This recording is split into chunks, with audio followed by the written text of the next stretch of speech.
आज हम बात करेंगे भारत में सामाजिक सुरक्षा अर्थात भारत में सोशल सिक्योरिटी के बारे में। सामाजिक सुरक्षा क्या होती है और भारत में हमने औद्योगिक क्षेत्र में किस तरीके से सामाजिक सुरक्षा की व्यवस्था की है।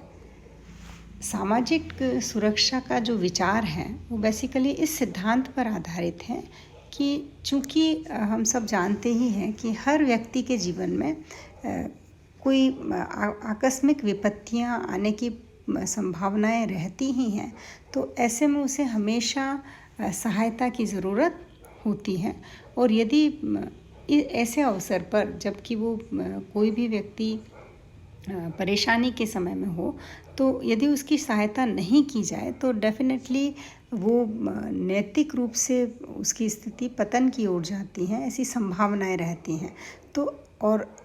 इस प्रकार की चीज़ें अमानवीय भी हैं कि आवश्यकता पड़ने पर व्यक्ति की या जब वो सक्षम नहीं रहे काम करने के तब उसकी मदद न की जाए। तो इस कारण या इस उद्देश्य को ध्यान में रखते हुए समाज अपने साधनों को संगठित करके अपने ही सदस्यों के ऊपर जो भी विपत्तियां आती हैं उनसे उस लोगों को बचाने के लिए जो संस्थानात्मक व्यवस्थाएं करता है उसी को हम क्या कहते हैं, सामाजिक सुरक्षा कहते हैं। सामाजिक सुरक्षा का मतलब है कि मानव जीवन हर क्षण जोखिम में है और कब कौन सी घटना घट जाए ये कहना निश्चित नहीं है। और इन अनिश्चितताओं के बीच में जोखिमों से बचने के लिए वर्तमान में समाज ने जो व्यवस्था कर रखी है उसे हम सामाजिक सुरक्षा का नाम देते हैं। श्री GDH कोल के अनुसार सामाजिक सुरक्षा का विचार व्यापक रूप में यह है कि राज्य अपने सारे नागरिकों के लिए न्यूनतम भौतिक कल्याण प्रदान करने का भार ले। यानी ये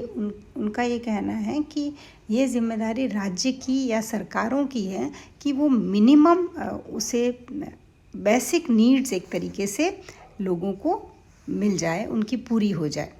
जिससे उनके जीवन में सभी कुछ आकस्मिक घटनाएं क्या होंगी, सुरक्षित हो जाएंगी। अंतर्राष्ट्रीय श्रम संगठन की यदि हम बात करें तो उनके अनुसार सामाजिक सुरक्षा से आशय उस सुरक्षा से है जो समाज उपयुक्त संगठन के द्वारा अनिश्चित जोखिमों के विरुद्ध प्रदान करता है और जिससे उसके सदस्य शिकार हो सकते हैं। भारत में यदि हम बात करें सामाजिक सुरक्षा की ज़रूरत की या उसके महत्व की, तो निश्चित तौर पर हमारा जो विकास का शुरुआत है वो आज़ादी के बाद से ही शुरू हुई, तो कोई बहुत ही लंबा वक्त नहीं गुजरा है उस चीज़ को। तो ऐसे में हम ये कहा जा सकता है कि भारत में सामाजिक सुरक्षा में अभी भले ही हम बहुत पीछे हैं, पर जो भी कदम उठाए गए हैं वे अपर्याप्त हैं। और इस प्रकार सामाजिक सुरक्षा की दृष्टि से भारत आज भी काफ़ी पिछड़ा हुआ देश है। यहाँ के श्रमिकों की दशा बहुत अच्छी नहीं है क्योंकि बीमारी, बेकारी, अशिक्षा और अज्ञान की जैसी बातों से श्रमिक आज भी ग्रसित हैं और सामाजिक सुरक्षा के उपाय अपनाकर ही हम उनकी स्थितियों में सुधार कर सकते हैं। सामाजिक सुरक्षा के कई लाभ हैं क्योंकि बेसिकली सामाजिक सुरक्षा श्रमिकों के लिए इसकी व्यवस्था की जाती है या जो भी कामगार होते हैं उनके लिए व्यवस्था की जाती हैं। तो यदि हम उसके लाभ की बात करें, उनके महत्व की बात करें, तो सबसे पहला तो यही है कि सामाजिक सुरक्षा के माध्यम से निर्धन भारतीय श्रमिकों को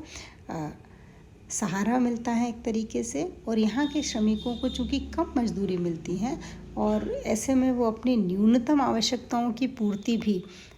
अनिश्चितता की स्थितियों में नहीं कर पाते हैं। बेकारी, बीमारी और परिवार में अचानक यदि किसी की मृत्यु हो जाए तो ऐसी स्थितियों में सामाजिक सुरक्षा ही है जो उसके परिवार को और उसे स्वयं को थोड़ा संबल प्रदान कर सकती हैं। चिकित्सा संबंधी सुविधाओं की यदि हम बात करें तो चूँकि गरीबी बहुत है, उचित निवास व्यवस्था का अभाव है, और बीमारियां हैं, तो इन सब को दूर करने के लिए यदि चिकित्सा सुविधाओं के रूप में सामाजिक सुरक्षा प्रदान की जाती हैं तो ये बहुत ही महत्व रखती हैं। सामाजिक बुराइयों से बचने के लिए, जैसे भिक्षावृत्ति, चोरी, श्रम और अपराध, अन्य अपराध जो किए जाते हैं, वो उनसे बचाव के लिए भी सामाजिक सुरक्षा एक बहुत ही कारगर उपाय सिद्ध हो सकता है।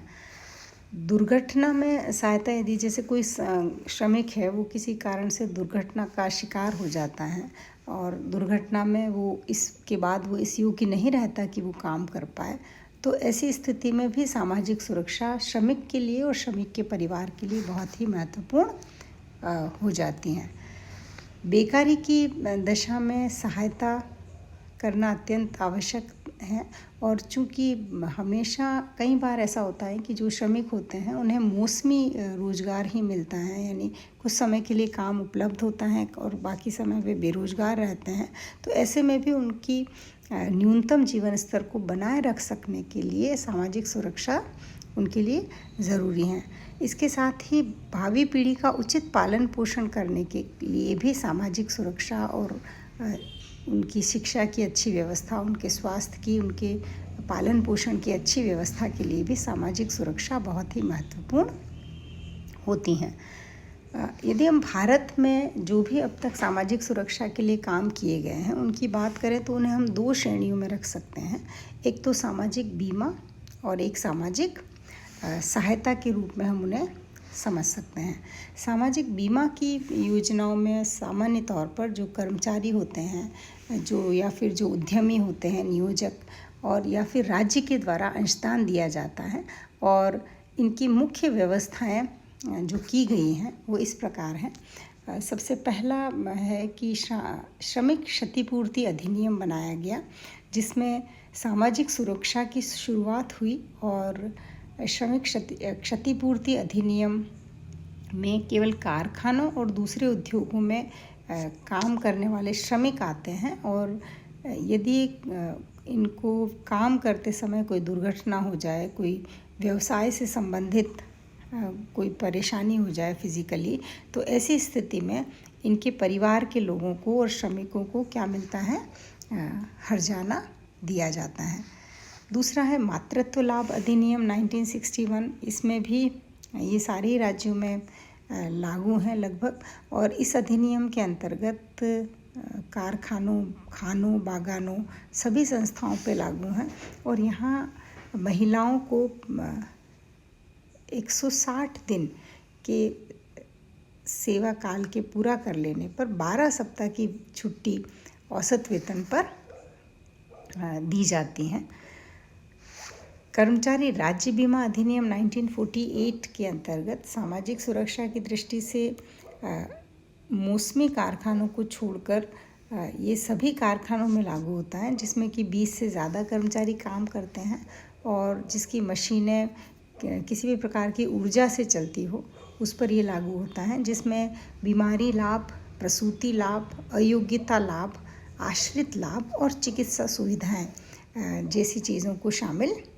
किया गया है, जिसके माध्यम से कर्मचारी राज्य बीमा अधिनियम 1948 के तहत कर्मचारियों को सामाजिक सुरक्षा प्रदान की जाती हैं।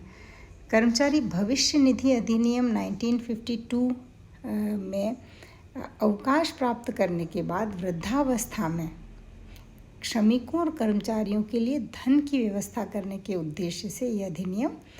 बनाया गया है, और जिसमें सारे श्रमिक और कर्मचारी इस भविष्य निधि के सदस्य होते हैं।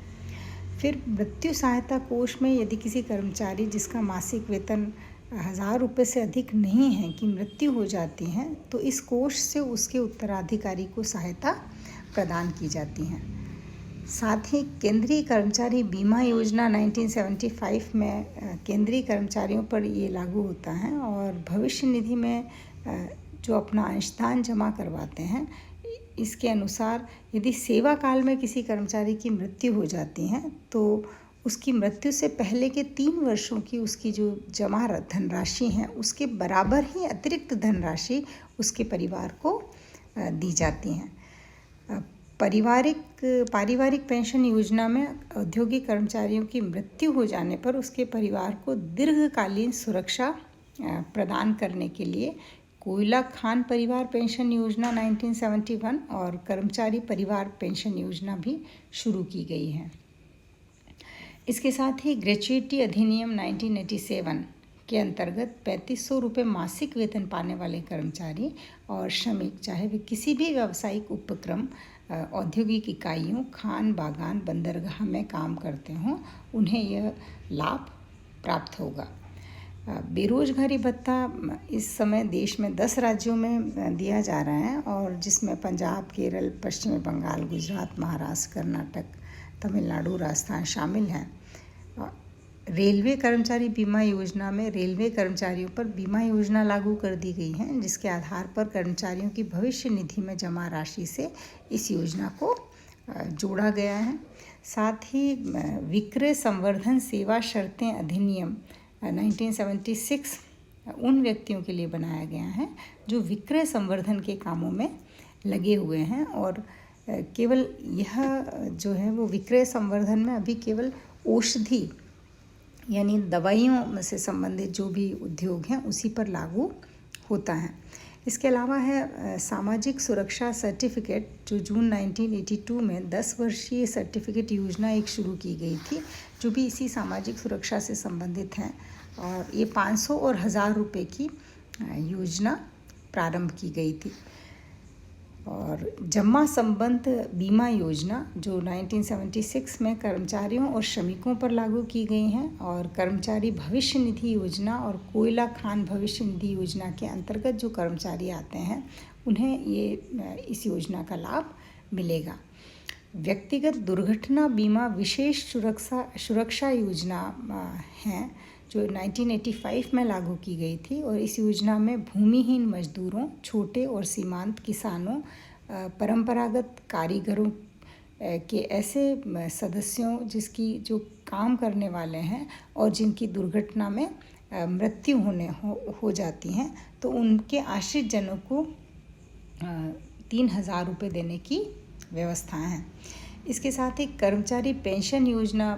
जो कि केंद्रीय सरकार ने उन सारे कर्मचारियों के लिए पेंशन योजना शुरू की गई है उनके द्वारा, जो कि परिवार पेंशन योजना, भविष्य निधि योजना के अंतर्गत आते हैं। यह योजना 1995 से लागू की गई और इस योजना के अनुसार 33 वर्ष पूरा करने पर प्रत्येक कर्मचारियों को